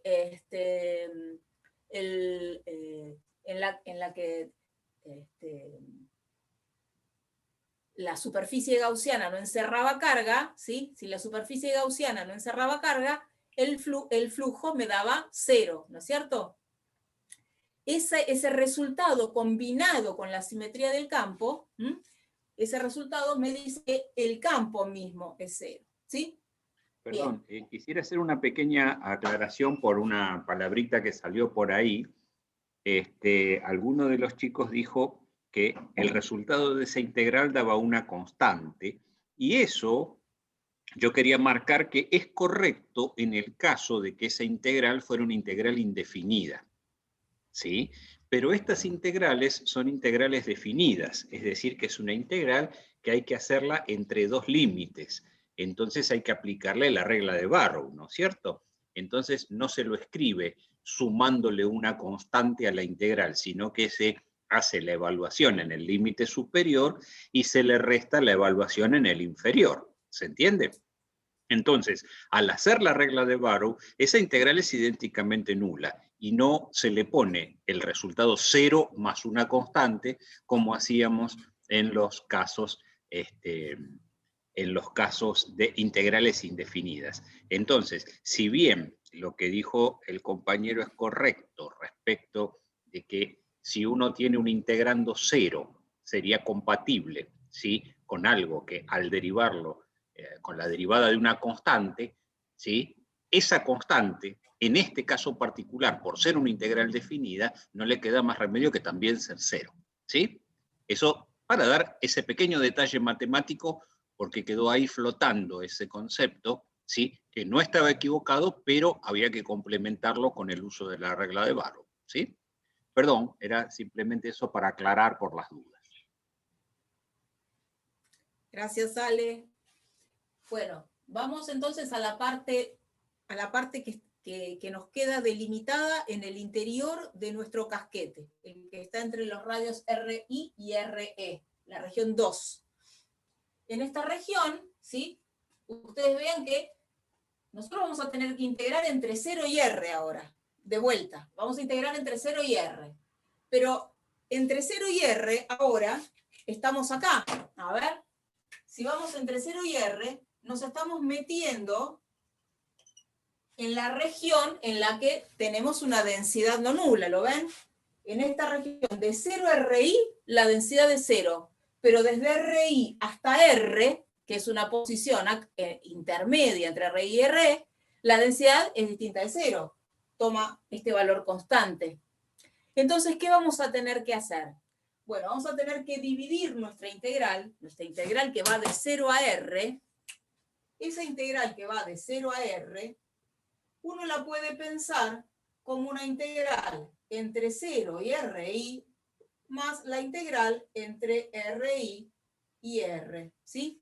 Esto por la linealidad de la integral, ¿recuerdan? Esta integral la podemos escribir de esta manera, ¿por qué? Y porque yo tengo, para describir esta densidad, una función partida a trozos. Entonces, tenemos que subdividir la integral en tantas porciones, ¿sí?, como renglones abarque de nuestra densidad, ¿sí?, el integrando. En la región de integración. En este caso abarca estas dos regiones y por lo tanto subdividimos en dos. Entonces, vamos acá. Nos va a quedar E sub R de R igual a 1 sobre epsilon 0 R cuadrado.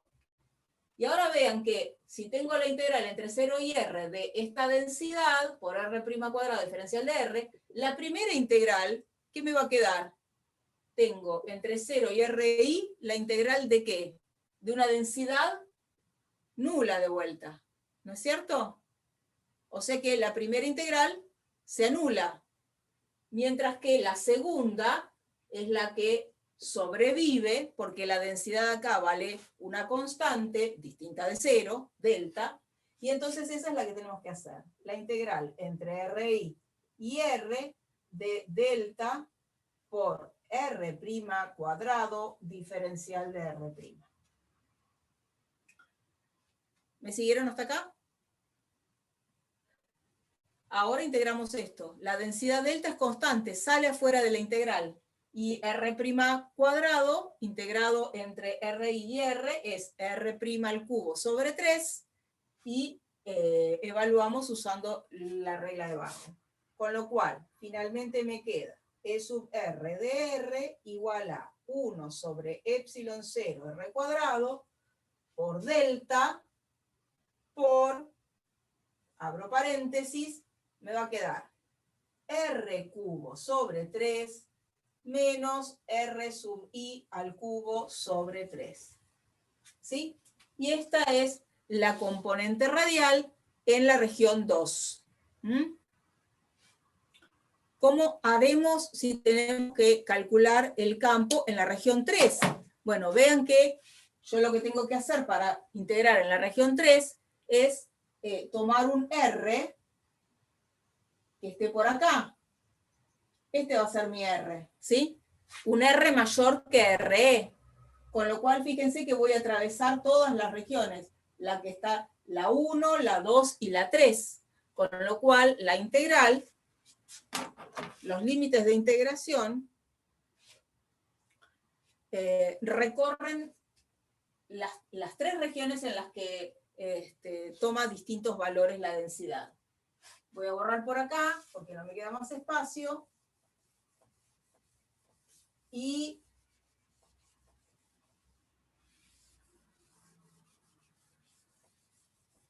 dejo por ahí abajo ese resultado.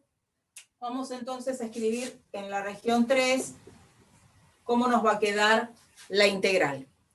La integral que va de 0 a R, la puedo pensar como la integral entre 0 y RI, más la integral entre RI y RE, más la integral entre RE y R. ¿Se entiende? Y ahora, ¿qué hacemos? En cada caso podemos identificar cuánto vale la densidad. En la primera y en la última integral, la densidad es nula, con lo cual estas dos integrales se van a anular. Finalmente, el campo tendrá una componente radial E sub R igual a 1 sobre epsilon 0 R cuadrado, integral entre RI y RE de delta R' cuadrado diferencial de R'. Vean que acá los límites ahora son constantes. Acá no, acá en el caso anterior, cuando estábamos en la región 2, los límites dependían de la posición en el interior del casquete en el que queríamos evaluar el campo. Acá no, acá independientemente de cuál sea la posición externa a la distribución en la que querramos evaluar el campo, los límites de integración ahora son constantes, RI y RE. ¿Cuánto nos da esta integral? Bueno, me queda E sub R de R igual a 1 sobre epsilon 0 R cuadrado, delta, que lo podemos sacar afuera de la integral de R' cuadrado, que es R' cubo sobre 3, evaluado entre RI y RE, queda RE cubo sobre 3 menos RI cubo sobre 3. Bueno, eso que yo acabo de hacer, ¿sí? Ya me da la componente radial, ya tenemos la componente radial para cada una de las 3 regiones en las que habíamos subdividido el espacio. Yo les voy a poner el resultado para que lo tengan, para que tengan el resumen de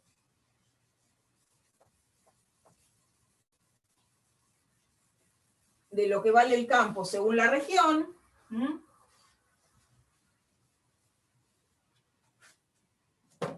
Bueno, entonces, pongamos por acá. Voy a usar este resultado, esto que está acá lo vamos a usar. Vamos a poner así. Esto es para R' mayor que RE, ¿sí?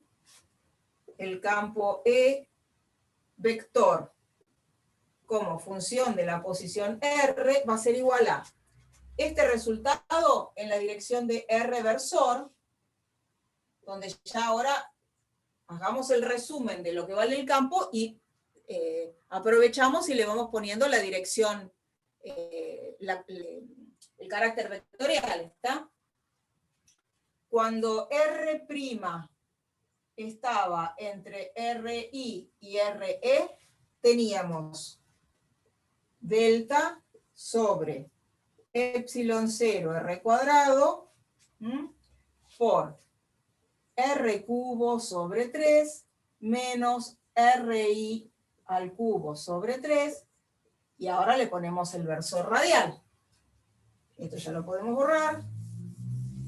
Y cuando R' era menor que RI, lo que teníamos era un campo nulo.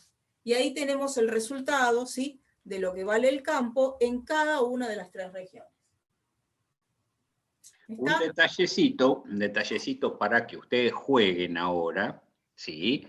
Esto, si quieren, después en alguna consulta de la semana lo podríamos conversar si tienen ganas, ¿sí? Cuando ustedes reemplacen el delta por lo que es decir, la densidad, por lo que corresponde, que es en términos de los datos, porque la densidad ustedes la pueden calcular porque conocen la carga, Q' que hay en toda la región, y conocen los radios interior y exterior, ¿no es cierto?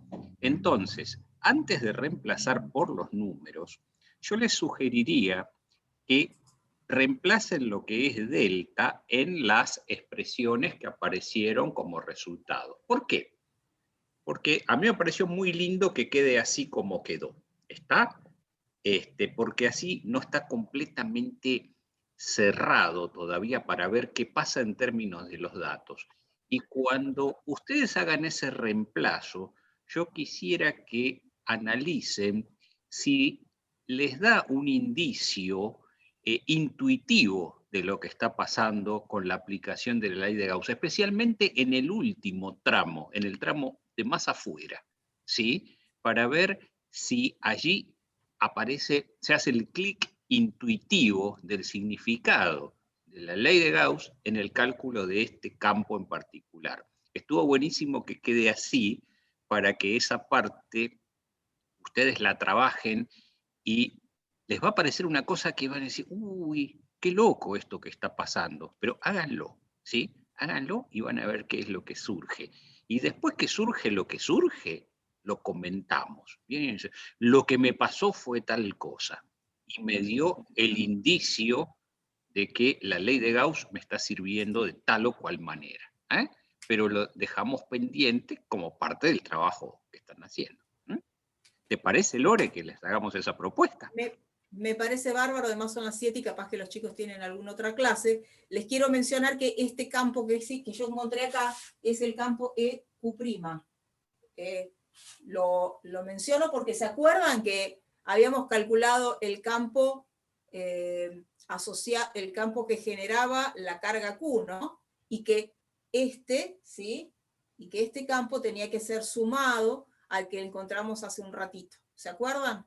Entonces, y el campo total era justamente el que nos daba el principio de superposición. Eso está a punto de preguntar, profe. Entonces, estas 3 expresiones, o sea, no son para encontrar en sí el campo del escenario físico, sino solamente el campo emitido por la partícula Q'. No, por la carga Q'. El casquete, claro, el casquete que tiene la carga Q' distribuida. Si vos querés el campo... Uy, perdón, Ale. Dale. Si quieren el campo total, lo que tienen que hacer, ¿sí?, es recordar que el campo que genera la carga puntual, ¿sí?, es el mismo en todas las regiones del espacio y tendrán que sumarlo, ¿sí?, en cada una de las 3 regiones. Con lo cual, me va a quedar, borro por acá y voy a poner ahora, lo que voy a hacer es sumarle ese término en cada una de las 3 regiones, ¿sí? Entonces me va a quedar, en la primera me va a quedar K por Q sobre R cuadrado en la dirección de reversor. Acá en la segunda sumo K por Q sobre R cuadrado en R reversor.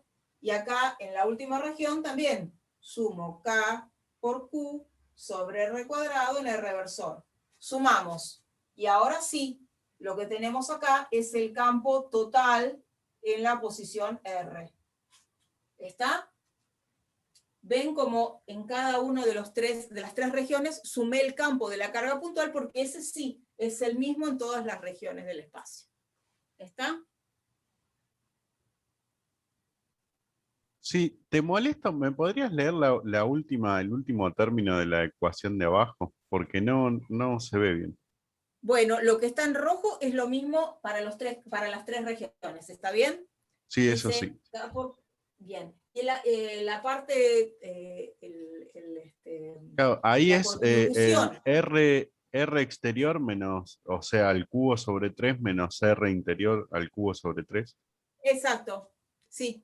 Gracias. Y el verso radial, ¿no? Después el verso radial, no te lo olvides. Sí. Bueno, ¿dudas, muchachos, muchachas y muchaches? Sí, quería hacerle el comentario que le había avisado que le iba a hacer. Sí, dale. Sí, bueno, yo obviamente no llegué a plantear esto, de hecho tenía planeado plantearlo en alguna clase de consulta, pero ya que estamos ahora, digo que la densidad volumétrica de carga es bueno, la densidad de carga que hay en el volumen encerrado en la superficie gaussiana. Es eso, ¿no? No. A ver. No. Es la densidad que que tiene tu distribución, ¿sí? Vos acordate que tenés una densidad que es constante en la región, en la región 2, ¿sí?, en la que está distribuida la carga, tenés la misma densidad punto a punto, ¿está? Tenés una densidad uniforme en esta situación. La manera... ya le estás queriendo hablar y estás muteado. A ver si me puedo. Sí, ahora sí, te escuchamos. ¿Ahí se me escucha? Sí. Ahí sí. No, perdón, me parece que la pregunta iba por otro lado, Lore. Por eso me permití interrumpirte, porque creo que lo que está diciendo es si esa densidad se refiere a la densidad que hay en los puntos interiores a la superficie gaussiana. Eso sí es cierto. Por supuesto que no en todos los puntos es la misma. Entonces hay que escribirla en cada punto de la región interior, ¿sí?, con el valor que tiene. Pero la que importa, la que es significativa, es sí, efectivamente, toda la que queda en la región interior. Cada punto tendrá una densidad de carga, porque es una función de la posición. Acá en este caso nosotros tenemos que dependiendo de la superficie gaussiana que vos elegís, ¿sí?, vas a tener que si la superficie es una esfera que está por dentro de RI, ¿sí?, adentro toda la densidad vale 0 en todos los puntos. Si estás entre RI y RE, vale 0 en todos los puntos desde el centro hasta RI y después toma un valor constante, distinto de 0, en el rango que hay hasta la localización de la superficie que vos tenés. Y si estás afuera de todo, tiene 0 en el rango interno, toma un valor constante distinto de 0 en el rango de los radios que están entre RI y RE y vuelve a ser 0 en la parte de afuera. Pero la que entra en la integral no es una única forma de escribirla, pero sí es la función que hay en toda la zona interior. La razón por la que se separa en 3 integrales o 2 integrales o una sola, dependiendo de dónde uno sitúa el R, es justamente porque la forma funcional que tiene la densidad como función de R', ¿sí?, es una función a tramos, es una función a trozos, ¿sí? Entonces allí es donde aparece la necesidad de cortar las integrales. Pero si tu afirmación acerca de que la densidad que va en esa integral es la que está dentro de la superficie gaussiana, es cierto, esa afirmación es cierta. La densidad que corresponde es la que está dentro. Esa densidad no necesariamente tiene la misma forma funcional en todo el rango radial que cabe dentro de tu superficie gaussiana. De ahí que hay que trabajarla con ese cuidado. No sé si la pregunta venía por ese lado, me pareció a mí. No le había entendido mal yo. No, no sé, yo era para fijar si yo estaba razonando bien, o sea, la superficie, no, sería la carga encerrada dentro de la superficie gaussiana, ¿no? O sea, la carga uniformemente distribuida dentro del volumen encerrado por la superficie gaussiana. No, eso, o sea, así dicho no sería cierto. Así dicho no sería cierto. ¿Por qué? Porque dentro de la superficie gaussiana no tiene por qué estar uniformemente distribuida la carga. ¿Se entiende? Es la carga total que hay, eso sí es verdad. Es la carga total que hay dentro de la superficie gaussiana. Pero hay que tener un poco de cuidado con un detalle. La integral que nosotros te estamos proponiendo que resuelvas, esa que dice que la expresión de la componente radial es 1 sobre epsilon 0 r cuadrado por la integral entre 0 y r, de r' cuadrado por delta de r' por diferencial de r', esa integral, la integral que está ahí no es la carga, ya está trabajada esa integral. Es una integral que no da exactamente la carga, ¿sí? Si vos querés trabajar de la manera que estás pensando, tendrías que utilizar, ¿sí?, otra expresión que Lore también la dio hoy cuando explicó el resumen para tratar el problema, ¿sí? Y Lore escribió una expresión que decía algo así como que E sub R de R multiplicado por 4pi R cuadrado, ¿sí?, eso era igual a la carga total residente dentro de la superficie dividido epsilon 0. Esa expresión la podés usar para trabajar de la manera que vos estás diciendo. Ahí sí, la carga Q sub RS que planteó Lore es la que queda dentro de la superficie gaussiana, pero tenés que usarla en ese formato, no en el último que trabajamos. El que trabajó Lore es un tratamiento ya más avanzado que ese. Los dos funcionan igual, ¿eh? Vos podés trabajar de la manera que estás pensando, ¿sí? Es decir, calcular la carga que está guardada dentro de la superficie. Después tenés que ver que esa carga la calcules correctamente, ¿sí? Pero si la calculás correctamente, la manera de pensar es correcta, ¿está? Pero no es una carga uniformemente distribuida en el volumen limitado por la superficie. Está distribuida como está distribuida en el enunciado, que no es uniforme dentro de la superficie gaussiana. Es uniforme en una región, pero que no tiene por qué coincidir con la región que vos estás tomando como superficie gaussiana, ¿sí? Así que eso hay que trabajarlo con un poquito de cuidado. Si querés trabajar así, entonces anda a la expresión previa que propuso Lore antes de la que trabajamos para sistemas continuos, ¿sí? Y trabaja desde ese punto. ¿Te queda claro? Sí, sí. Bueno, ahí va con la dificultad con la que me había topado. Yo, cuando quería calcular la densidad en la región que va de 0 a R1, yo pensaba que ahí podía dividir la carga por el volumen S, pero resulta que es una carga puntual. Claro, no, claro. Por eso es que no funciona. Ahora, si vos lo que haces, en lugar de tratar de calcular una densidad, vos directamente calculás la carga que hay dentro de esa región, es mucho más directo. ¿Ves? La carga que hay es la carga que está en el centro. Listo. Entonces es Q.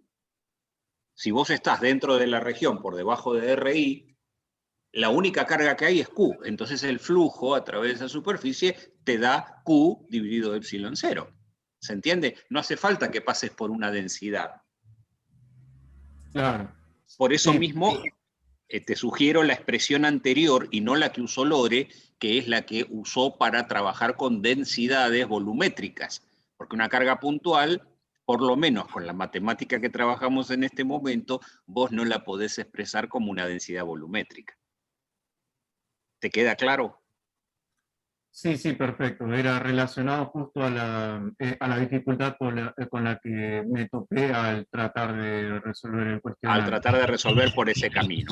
Entonces, claro, acordate siempre que vos disponés de dos expresiones distintas. Una es la que usó Lore, y tenés una previa, ¿sí?, que te permite trabajar de esa manera, pero no las mezcles. Porque cuando las mezclas es donde se arma el lío. ¿Sí? Está bien. Clarísimo, ya los dejo de molestar por hoy. No, no te preocupes, no es una molestia. Al contrario, está buenísimo. ¿Mm? Bueno, ¿alguna cosita más que quede por ahí o ya vamos cerrando? Se nos hizo medio tarde hoy. Sí, algunos me avisaron por el chat, Ale, que se tenían que ir, pero bueno. Después verán grabado si lo necesitan. Bueno, entonces aprovechar las consultas. Nos vamos despidiendo y si hay algo... ¿Cuándo subían la clase esta? ¿Cómo? Que ¿cuándo iba a quedar subida la clase? Cuando yo tenga un ratito. Si puedo, antes de...